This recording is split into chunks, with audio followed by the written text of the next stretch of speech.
going back a bit here, I hope you don't mind. I was very interested, Professor Laffan saying earlier, he was comparing the very large number of people who'd been killed in certain other similar, well not similar, but vaguely similar conflicts, such as people in Latvia and people in Abyssinia. And then he mentioned the attitude of British public opinion to what was going on in Ireland. And I felt there was something rather sort of hopeful in a way almost in this, because the people who perhaps did not intervene in Latvia or Abyssinia obviously didn't think that the people being killed were their sort of people.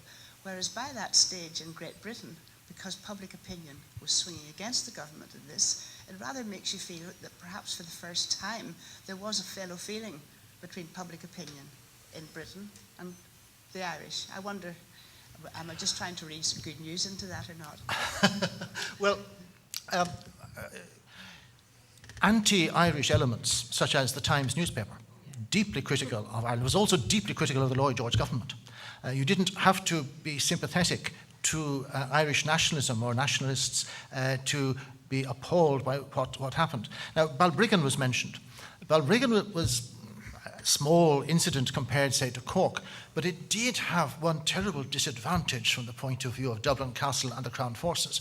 It was an easy taxi ride from Dublin, and the Dublin-based journalists all dashed up to Balbriggan, looked around, took photographs, dashed back and reported, and they're able to give descriptions of what is happening in the newspapers the next day. So I think you are possibly being a little bit too optimistic. There was widespread and deep disgust at what was happening.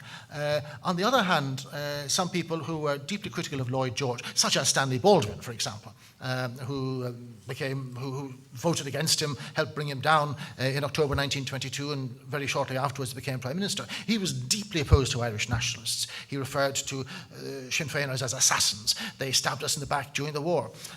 But he was critical of Lloyd George's policy, of the Black and Tans and what was being done. So there was an across the board criticism, naturally most intense in Labour and in the Liberals, but a lot of Conservatives were very unhappy.